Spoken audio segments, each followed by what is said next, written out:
There's a strange quiet that settles in, almost like a hush that falls over a grand hall before a performance begins.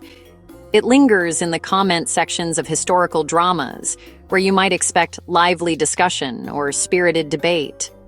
You scroll beneath a video of a queen navigating a treacherous court, anticipating passionate opinions, hoping for connection or even disagreement. Instead, you find a garden of polite, sanitized observations. "What a beautiful gown," someone writes, as if afraid to say more. The actor's performance was breathtaking. The set design is stunning. Compliments bloom, but nothing deeper takes root. The comments feel scrubbed clean of anything real or raw, a polished silence that feels deliberate, almost enforced. Platforms and creators curate this experience, prioritizing comfort and marketability over real conversation, smoothing out any rough edges. The goal: keep the drama as pure entertainment, disconnected from our lives, a safe spectacle to be enjoyed and then forgotten. Difficult truths about power and survival are observed from a safe distance, not felt, as if history's lessons are too sharp for comfort. The comment section becomes a managed space, where only superficial reactions flourish and deeper questions are quietly discouraged. But women are watching, and we see more than costumes, more than pageantry or romance. We recognize the architecture of patriarchy, the stifled ambitions, the threats that echo into our own lives, even now. We go to the comments to connect, to say, "I see it too," to share our own stories and draw parallels. But our voices meet an algorithmic void, where thoughtful responses vanish or are buried beneath the surface. The system filters out the conversations we need, leaving a hollow echo chamber of pleasantries, a space that feels both public and strangely private. This manufactured consensus isolates us, suggesting we're alone in seeing the parallels between past and present, when in truth, we are not. The platforms, in their quest for a conflict-free experience, reinforce the very silencing these dramas depict, leaving us to wonder what might happen if our voices were truly heard. Historical fiction promises escapism, a world of corsets and castles, safely distant from today. It invites us to imagine a time when life seemed simpler, where the problems of the present are replaced by the intrigue and drama of the past. We watch women with no rights and feel relief that we've progressed. Their struggles seem like relics, reminders of how far we've come, and we comfort ourselves with the idea that those battles are behind us. But for many women, that distance collapses. The echoes of the past are not so faint, they reverberate in our daily lives, sometimes louder than we expect. We see a woman dismissed for her intellect and remember last week's meeting. The sting of being overlooked, of having our voices drowned out, is a thread that ties us to those who came before.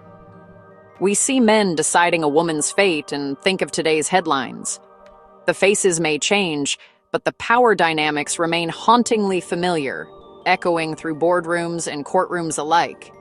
The historical setting becomes a mirror, reflecting patterns of power and control that feel all too familiar. It's as if the centuries have only changed the scenery, not the script. The struggles are the same, just dressed in different clothes. The costumes may shift, but the challenges persist, woven into the fabric of every era. This recognition is both validating and unsettling. It confirms our frustrations are part of a long, unbroken history. We are not alone, but we are also not free from the past. The drama meant for escape becomes affirmation. The fight for autonomy is ancient, ongoing. Each generation inherits the struggle, adding their voices to a chorus that refuses to be silenced. The women on screen become our sisters in a centuries-long struggle. Their courage and resilience inspire us to keep pushing forward, even when progress feels slow.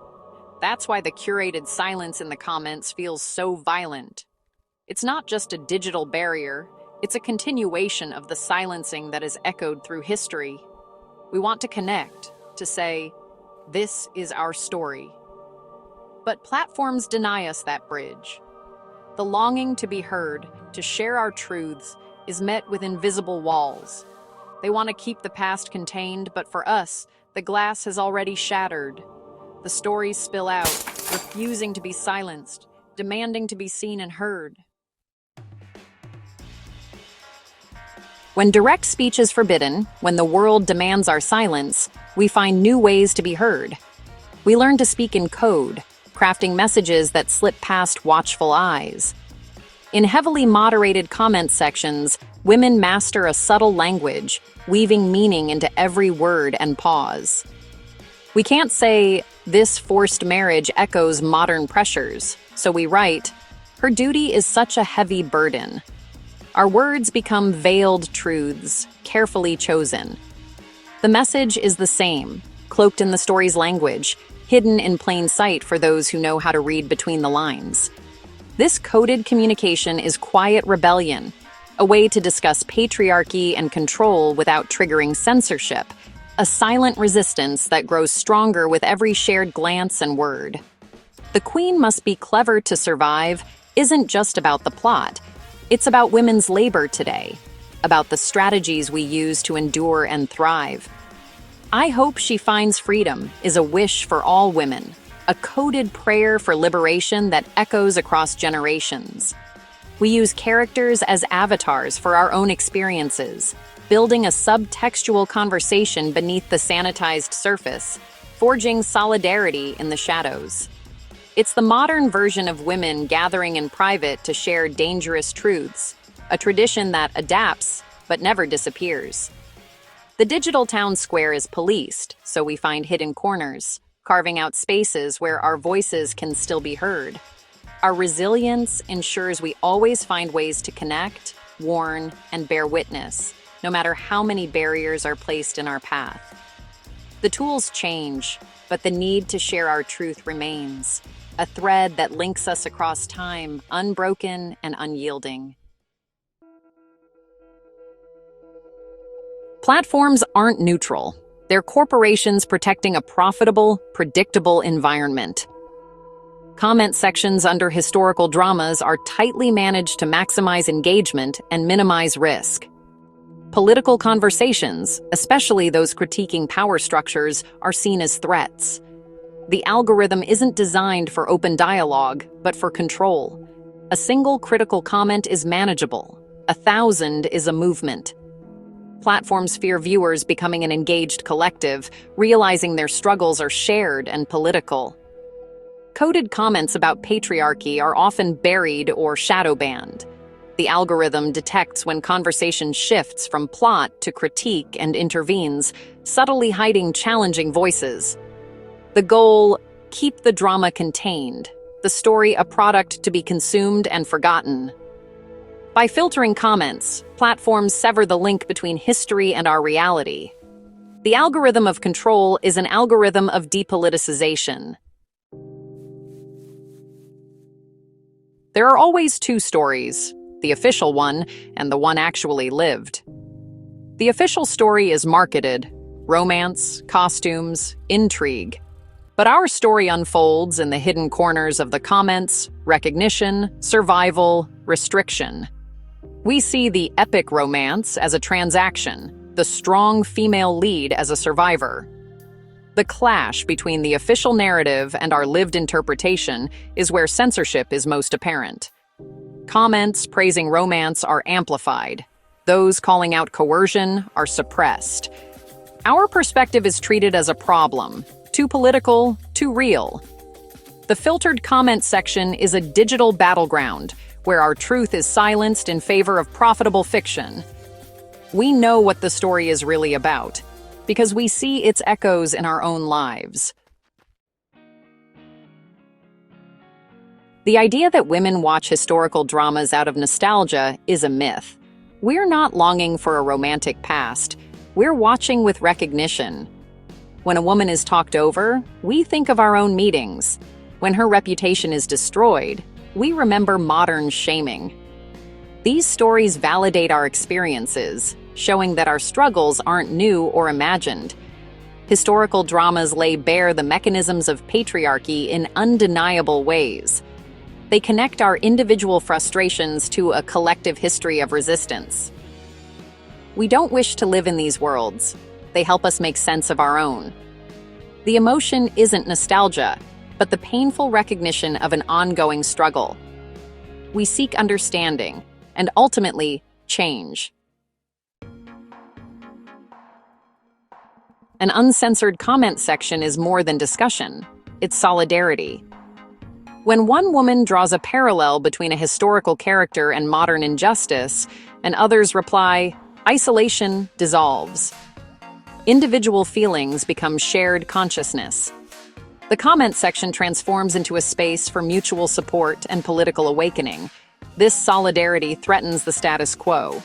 Conversations about fictional queens evolve into real discussions about discrimination and rights. Platforms fear this shift from passive consumption to mobilization. Suppressing these conversations is a preemptive strike against female solidarity.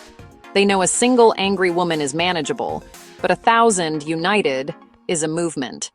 Censorship isn't about positivity, it's about dismantling collective power. Imagine an uncensored comment section. Raw, honest, alive. Women speak directly. He dismissed her like my boss did yesterday. This scene makes me angry about the fight for rights. The subtext becomes text. The unspoken is voiced. Here, a digital sisterhood flourishes, a space for critique, connection, and healing. Women share stories, offer support, and validate each other. The narrative on screen becomes a prompt for deeper exchange. Validation is explicit. We see you, we hear you, we've been there too. This is more than a thread. It's a community. Such spaces are powerful. They foster collective identity and empower women to articulate their frustrations. The personal becomes political in real time. The platform loses control as the audience creates a new, authentic narrative. Even rare, these spaces show our need for connection and truth. Suppression only proves their power. The past is never truly past, and truth is never fully silent. Filtering comments is a modern chapter in the old story of controlling the female narrative. The goal: keep us entertained, not enlightened, engaged, not enraged. But we keep hearing the echoes of the past. Look for the silence. Ask what's missing in a too polite comment section. Read between the lines. That's where the real conversation happens. Recognizing censorship is the first step. Understanding why is the second. The coded comment section is the latest form of women's hidden networks. They can filter our words, but not our recognition. Our story is written in the margins, in digital whispers beneath the surface. We will continue to watch, recognize, and find each other, because our history and our future depend on it.